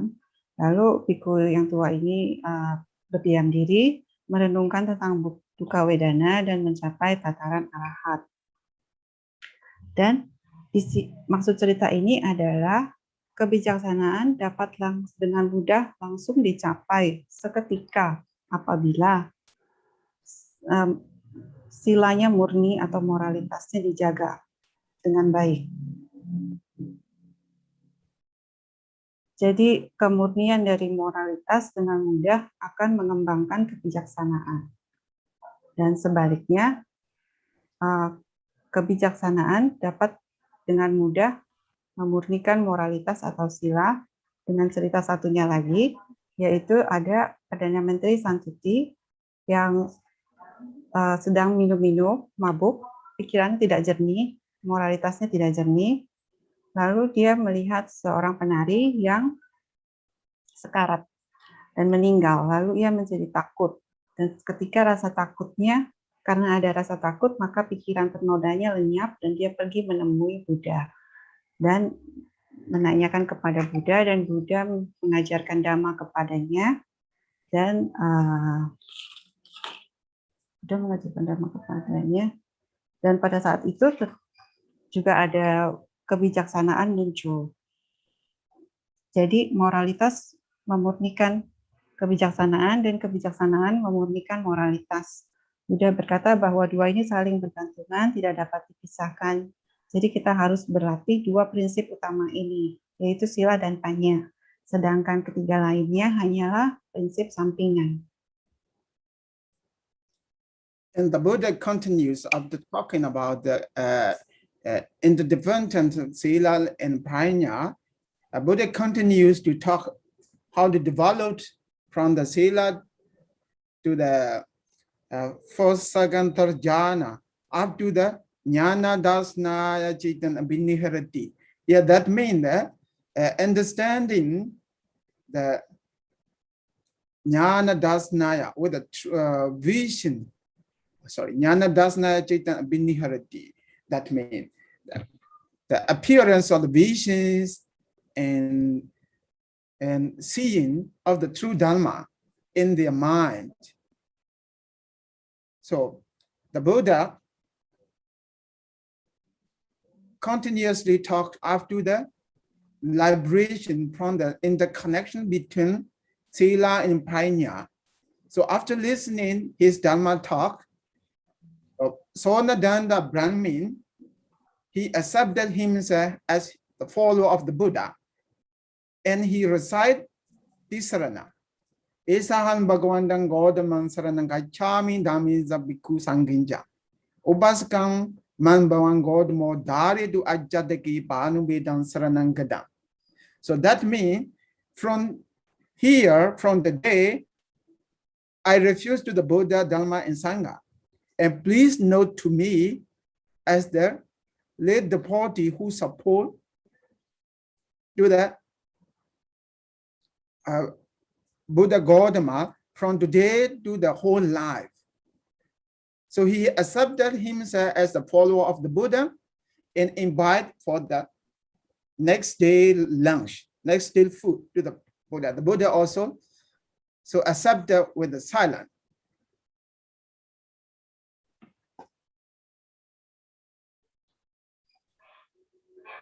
Lalu Buddha melanjutkan membicarakan tentang bagaimana mengembangkan jana 1, 2, 3, dan seterusnya. Dengan memberi pemahaman tentang jana dasana cita, yaitu melihat Dhamma sejati dalam batin mereka. Dan Buddha terus membicarakan ketergantungan antara sila dan panya. Dan akhirnya Brahmana Sonadanda menyatakan dirinya sebagai pengikut Buddha Gautama dan membacakan Tisarana. Mulai dari hari ini, saya adalah pengikut dari Buddha Gautama sampai akhir hidup saya, dan saya akan menyokong Buddha Dhamma Sangha. Dan Brahmana Sonadanda invite untuk acara makan siang di hari berikutnya. Dan Buddha berdiam menunjukkan bahwa dia menerima. Okay. So is there any question about our discussion for today? Okay, Bhante, we open question to the audience. Yes.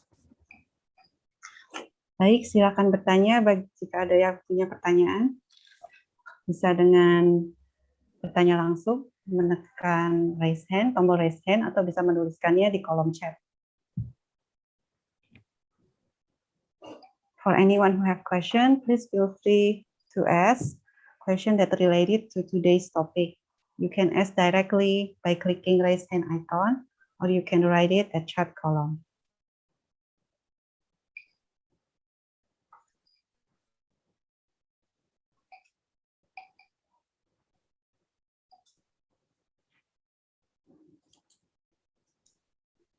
Ada saya Lepanya yang ingin bertanya.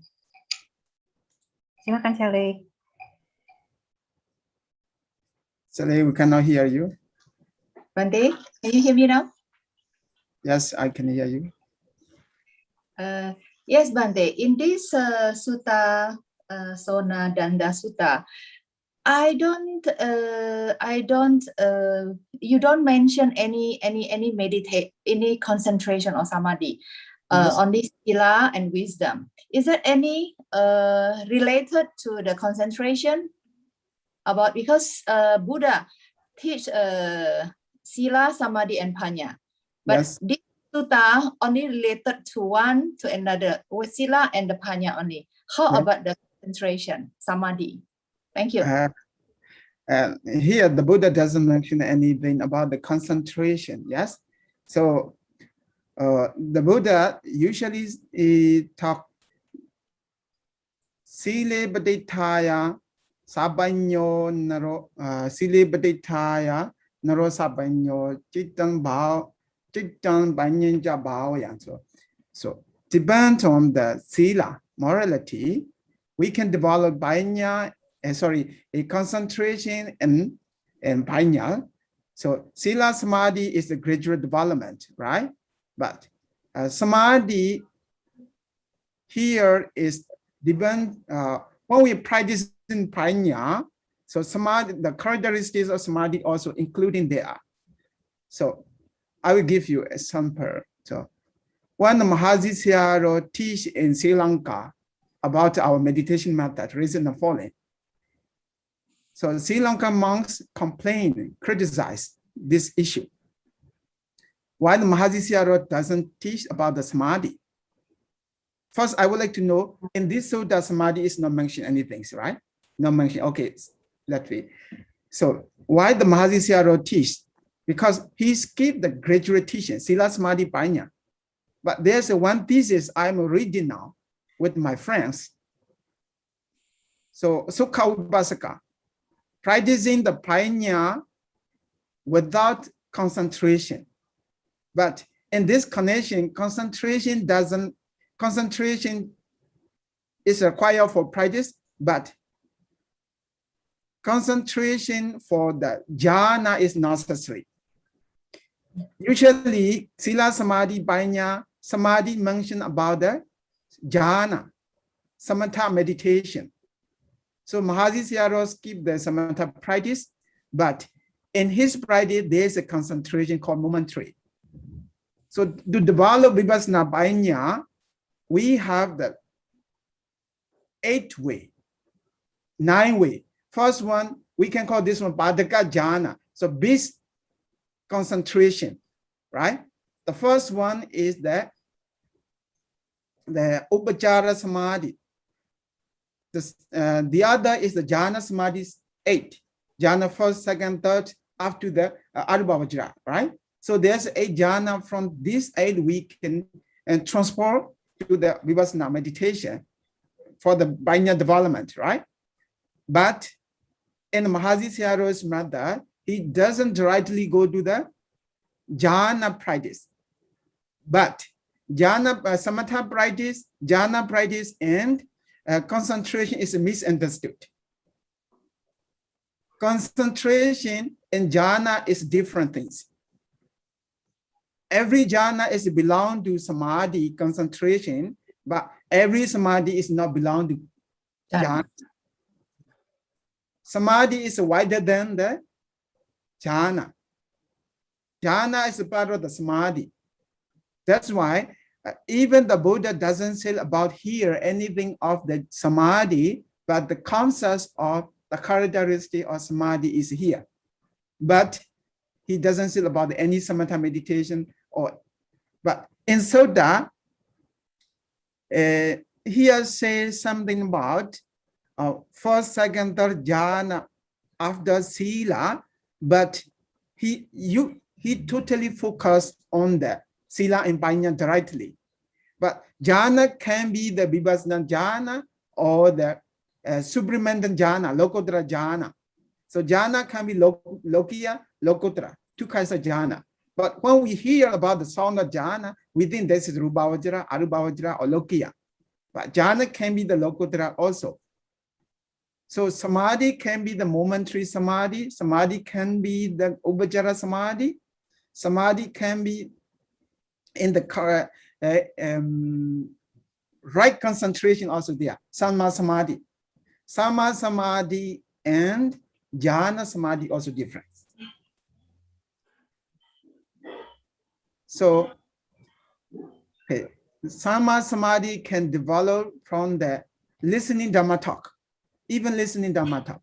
Samma samadhi can develop even from the practicing vipassana meditation. And Samma samadhi also can develop from the jhana.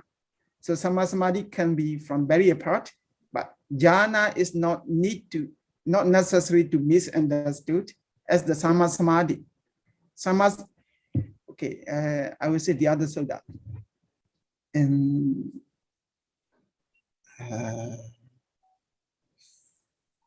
what is the sutta is? Okay, sutta I forgot. Let me. There's a sutta.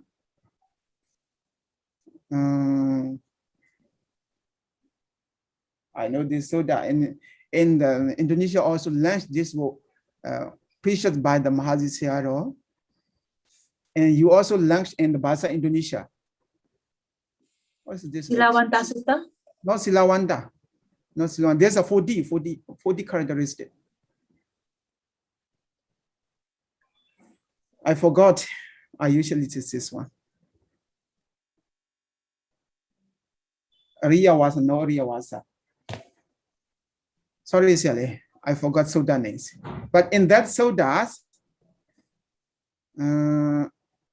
jhana is not considered as a samadhi. Samadhi is considered that. Wait. I will search now. Wait.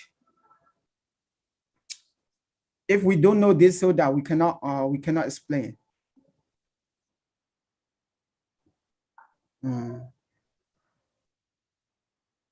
Very famous sutta, in your I think 2018 you launched about this book. And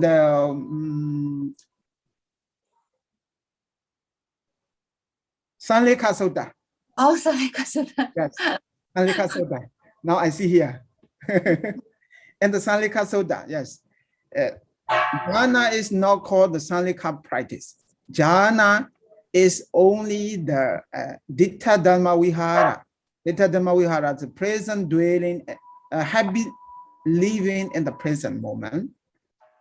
But samadhi is considered as a Sanlekha practice. Sanlekha practice means which can reduce the defilement to approach to the enlightenment. But jhana is not considered as a Sanlekha practice. So Sanlekha practice, so here, samadhi and the jhana is quite different. So that's why even the Buddha doesn't say here the characteristic of jhana, characteristic of samadhi, but in the panya practice, they are included. The natures of, but leading panya, that's why only the panya is mentioned. Okay, Sanlekha Sutta, yes.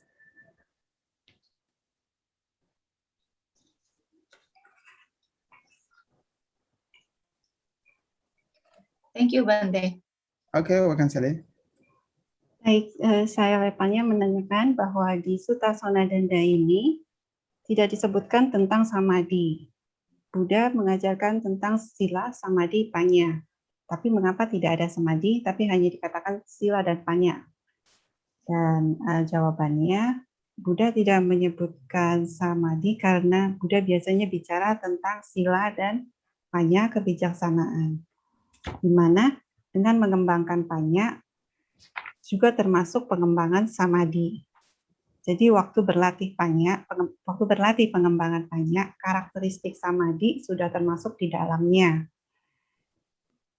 Juga sama ketika Mahasi Sayadaw mengajarkan tentang meditasi untuk melihat kembang kempisnya perut, untuk vipassana, dan di situ tidak disebutkan tentang samadhi yang mengarah ke bagian jana.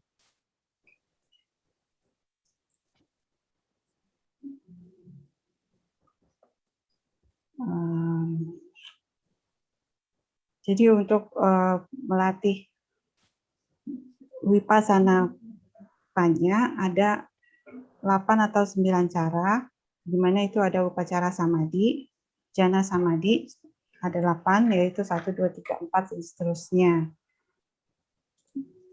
Vipassana meditasi ini mengembangkan vipassana panya, Mahasi Sayadaw tidak langsung ke jana, tapi lebih ke karena konsentrasi, pemahaman tentang terminologi konsentrasi dan jana itu sendiri sebenarnya berbeda. Jana adalah samadhi, tapi tidak semua jana adalah konsentrasi. Jadi dalam sutta disebutkan bahwa jana dapat berkembang setelah adanya sila. Dan jana itu bisa lokia, lokutara jana. Sedangkan samadhi itu ada samadhi seketika, samadhi upacara, dan sama samadhi. Sama samadhi itu beda dengan jana samadhi. Dan sama samadhi ini bisa dikembangkan dengan hanya mendengar Dhamma Talk atau bisa dikembangkan dengan meditasi vipassana. Jadi jana tidak perlu disalahpahamkan sebagai sama samadhi. Dan ada sutta di mana saleka sutta disebutkan bahwa jana bukanlah praktek saleka, tapi ini hanya dikta dhamma liha untuk melihat keadaan saat ini. Jadi di dalam praktek pengembangan panya sendiri, samadhi sudah termasuk di dalamnya. Okay. Any more question? Sorry.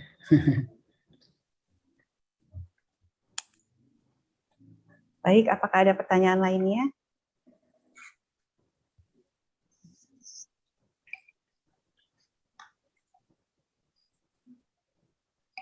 So about the concentration, this samadhi crisis. So here, one PhD student, Ting Kong Wan, I think this is one Chinese man. He make research in the Queensland University. 2019, he completed a study also called Baska in the Pali Buddhism, this name. He completed his research 2009, and I also reading this book. Very clearly can see here whether we need to develop jhana or not to go to the vipassana meditation. So after reading this book, it is clear that jhana samadhi and dhamma samadhi and normal samadhi cannot be misunderstood. These are the separate one. So possibility of directly practicing from the sila to panya is shown in the book.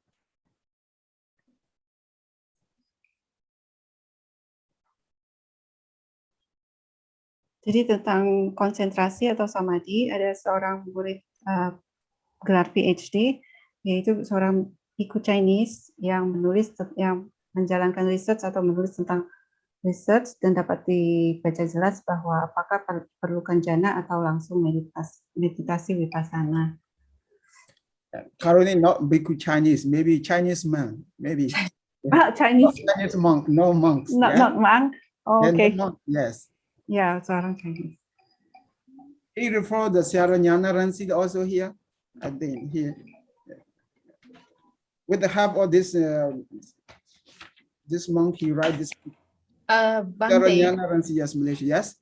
Bhante, but in many sutta in Anguttara Nikaya or Majjhima Nikaya, Buddha also advise or support the monk to enter the jhana to get the peace, the lokia peace. So maybe many meditators now getting confused if they don't practice samatha samadhi first and then they direct to vipassana. So because in many sutta that Buddhas encourage the monk to enter the jhana, first jhana, second jhana, or third jhana for the to get the peacefulness. So what do you think about that? So in the sutta, they mention about the jhana, but we need to consider this one is the vipassana jhana or samatha jhana, right? Sometimes there's this vipassana jhana. So jhana can be the two kinds. Lakhanubana jhana and the aramnubana jhana. Aramnubana jhana means the contemplating the object. Yes, samatha objects. So jhana through from the contemplation of jhana objects, samatha objects is the aramnubana jhana. So lakhanubana jhana is contemplating the characteristics. So because of the characteristic is called lakhana. So the jhana comes from the lakhana is called lakhanubana jhana. In lakhanubana jhana, there's a vipassana in magga phala. Aramnubana jhana, there's a rubavajra jhana, arubavajra jhana. This is in the commentary of Vinyabhidaka, there's a say.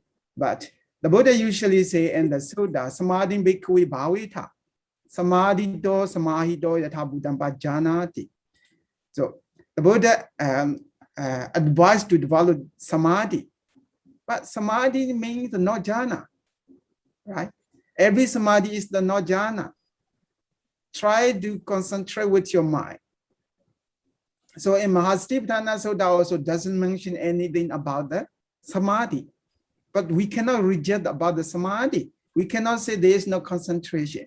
The Buddha say in the Mahastipatthana Sutta, Adabi sambhajano satima. Adabi is viriya. Viriya is the in the members of samadhi, right? Viriya and sati is in the members of samadhi. Ada sambhajano is the panya. So when we consider the panya, there's also sammasankappa. So five characteristics, among the five panjangika magga, only mention the three. But we cannot say there's no samadhi. They work together. But the Buddha says samadhi bhikkhu bhavita. That doesn't mean that to develop the jhana. Samadhi can be, sorry, yes? So samadhi, it doesn't mean only belong to samatha jhana, but Yeah. samadhi can belong to vipassana jhana too. Yes, vipassana jhana also there. Yes. Okay. Samadhi also can be without jhana. There's upajjhara samadhi, right? So there's also kanika samadhi in the commentary say. So samadhi can be the other side, not samadhi only belong to the jhana. So it is important not to misunderstood. Yes, Bhante. Yes, many of our meditators, they worried about this practice, Bhante. So we want to clear it up. Yes. Baik, pertanyaan selanjutnya saya Lepanya menanyakan bahwa di banyak sutta, Sang Buddha juga menasihati para muridnya untuk memasuki jhana untuk mencapai ketenangan. Banyak yogi yang sekarang yang bingung kalau tidak mencapai jhana, tidak mencapai ketenangan tertentu, maka meditasinya dianggap bingung dengan metode meditasinya mereka. Jadi apa pendapat dari Bhante? Bhante mengatakan ada vipassana jana dan ada samadhi jana. Dan jana sendiri ada dua kelompok, yaitu yang merenungkan objek samadhinya, dan yang satunya lagi adalah merenungkan karakteristik lakana. Dan Buddha biasanya mengatakan bahwa mengembangkan samadhi, tapi samadhi bukanlah berarti jana. Samadhi itu konsentrasi dengan pikiran atau batin. Jadi di dalam vipassana juga ada vipassana jana, di situ ada samadhi. Dan samadhi juga ada kanika samadhi. Jadi samadhi itu tidak selalu harus jana. Okay. Thank you, Bhante. Thank you very much. Okay, is there more questions? If no, then we have to conclude the Dhamma Talk. Okay, I think it's done, Bhante. We can conclude the Dhamma Talk now. Okay. So We thank you very much, Bhante, for your teaching. you're welcome. And now we will do sharing merits. Yes. Bhante, please kindly lead us. Sorry, okay. Lead us in sharing merits. Okay. So follow up to me. Tolong screen-nya ya.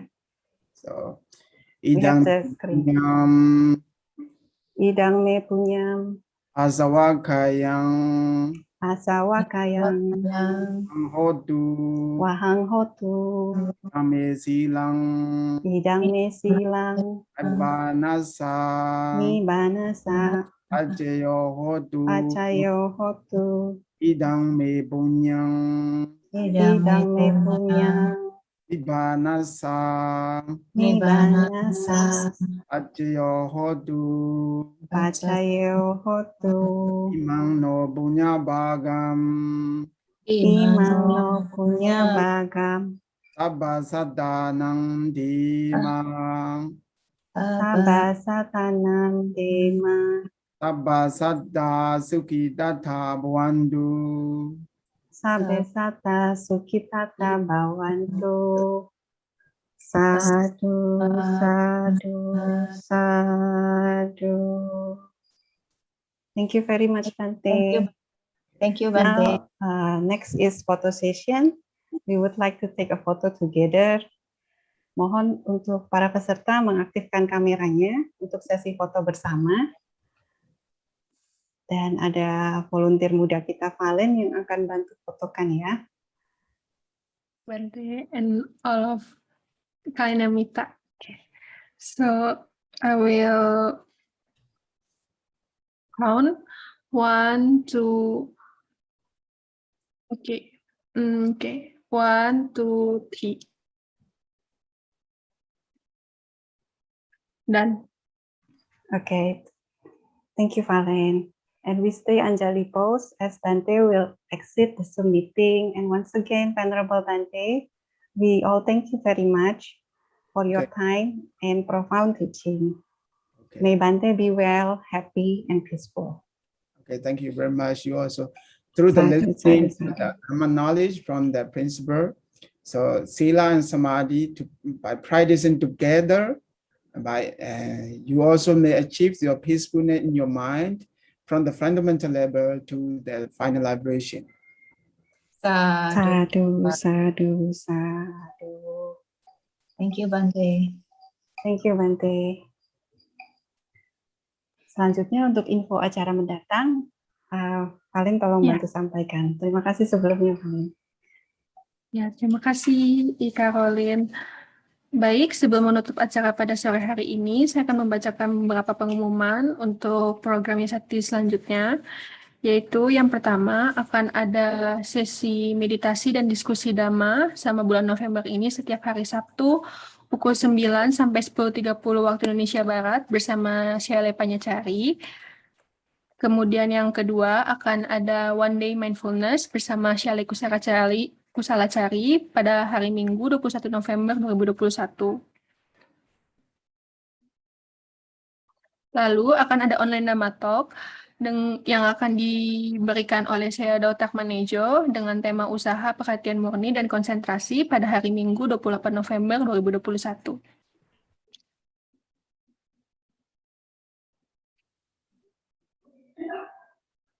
Baik, terima kasih kepada seluruh Kainamita yang sudah hadir pada kesempatan pada kali ini. Semoga